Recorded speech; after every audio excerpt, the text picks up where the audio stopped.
मुश्किलें उम्मते मरहूम की आसान कर दे। एक आवाज, एक दुआ, जिसने माशरे में वो तहरीक पैदा की जो बेदारी और आजादी के रूप में ढलकर पाकिस्तान बनी।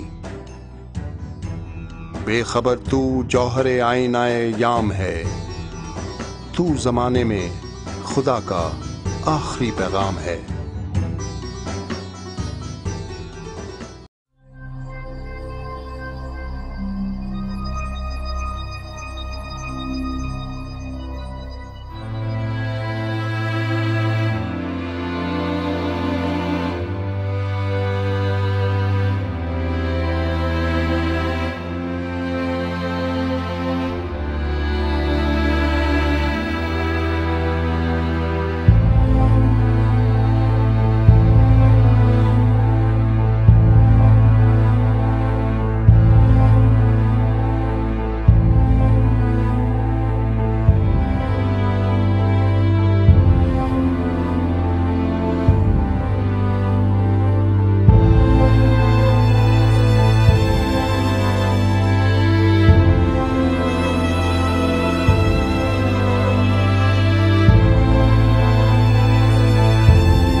मेरा तज़किरा जो साकी ने बादखारों की अंजुमन में, तो पीर मैखाना सुन के कहने लगा कि मुंह फट है, खार होगा।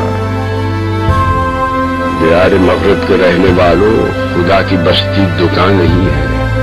खरा जिसे तुम समझ रहे हो वो अब जरे कम अयार होगा।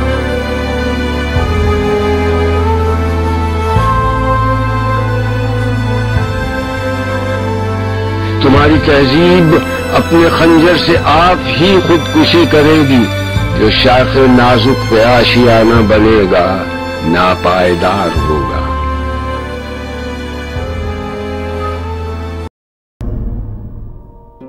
Who are you? You don't know. Don't tell me Negro, that's nothing. What were you before the white man named you a Negro? And where were you? And what did you have? What was yours? What language did you speak then? What was your name? It couldn't have been Smith or Jones or Bunch or Powell. That wasn't your name. They don't have those kind of names where you and I came from. No, what was your name? And why don't you now know what your name was then? Where did it go? Where did you lose it?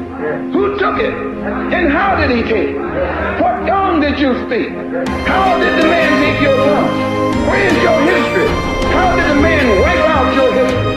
How did the man, what did the man do to make you as dumb as you are right now? A reality check.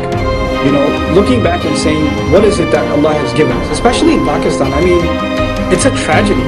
that 2-3 generations ago, you know, not even a century has gone by, that young people were out in the streets, they were making prayer to Allah the entire night. Oh Allah, give us a land where we can worship you, where we can live as Muslims, where, you know, our children can say La ilaha illallah one day, right? And these people were slaughtered like animals, like Muslim blood was cheap. And these people died so that one day we could stand up and we could say La ilaha illallah, that we can be at the masjid 5 times a day and not have to worry about somebody burning the masjid down while we're inside, or being shot when we come outside. That's what our ancestors lived like that, you know, and that's what they lived like. And here we are, the adhan is going on, and you're playing on your PlayStation 3. I don't know if you guys must have PlayStation 3 boxes. Or you're watching YouTube or whatever, and like the adhan's going on and like it's nothing. That adhan was the call to somebody to risk their life at one point in that same land. And now it's become so cheap, it's so valueless. With all the corruption in Pakistan and all the things that are going on around, and how hopeless the situation is from the economic point of view, the political point of view, the social point of view, how the country is in chaos constantly, and all we hear is bad news. You guys can be a force of good. You guys can be a force of moral reform, social reform, economic reform. It's a matter of us saying that this deen is a means of empowerment and pride. We can really do this, honestly. It can be done. And it's in your hands. It's, you know, Allah has given that to you. So, you know, take it and take it with pride. You know, I'm talking right now to the men and the women that are listening, that this is a responsibility to uplift the Muslim community in Pakistan, to uplift them, and to have them live by the principles of justice, you know, live by the principles of mercy, to truly show Islam what Islam is supposed to be. That, you know, that's your responsibility. And the hijacking of Islam by groups that, when you think of them, when you think of Islam, all they want you to think of is fighting and killing and anger and rage and who's going to hell, and, you know, this like negative view of Islam that's being perpetrated and is being pumped constantly by the enemies of Islam, and unfortunately from within the Muslims also. You have to take our deen back. You really do. It's our deen, and we have to stand by it as the way it's supposed to be stood by.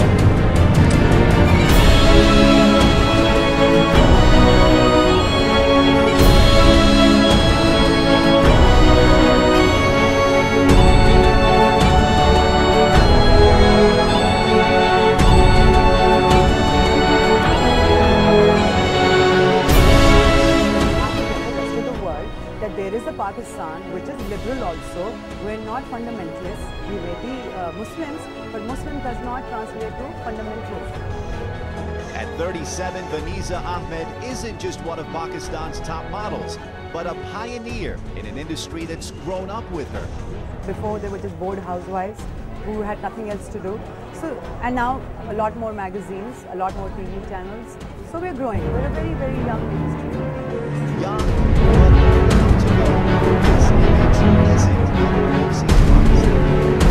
I feel so protected now.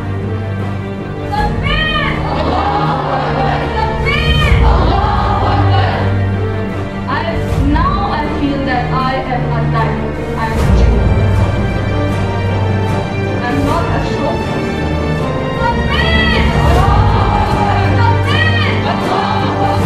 They have determined that the greatest threat to Western civilization and the continued dominance of Western culture is to make sure that the Muslims never reestablish a global identity, and that there is no opportunity ever for them to reestablish a Khilafah. Let me repeat that point to you. They have determined that the greatest threat to Western civilization and the continued dominance of Western culture is to make sure that no nation among the Muslims develop among themselves a global identity.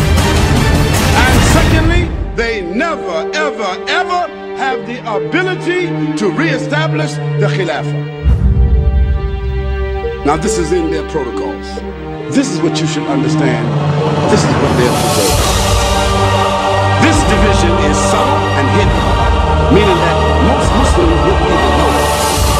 Therefore, it is more difficult to recognize than to treat. The non-Muslims who consider themselves as authorities and experts on Islam and Muslims have observed the following. Listen to this, please.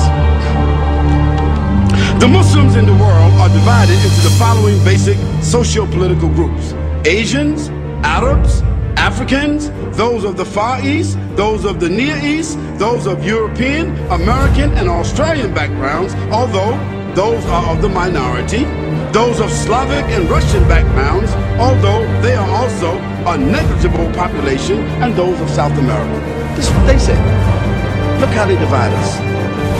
Our objective is to polarize these ethnic groups. That means to keep these ethnic groups from uniting together and exploit their cultural differences. In this way, we can maximize our global agenda and we can minimize any global threat from the left. So analyze. Look how clear they are. Look how bold they are. Look how blatant they are. And look how accurate they are.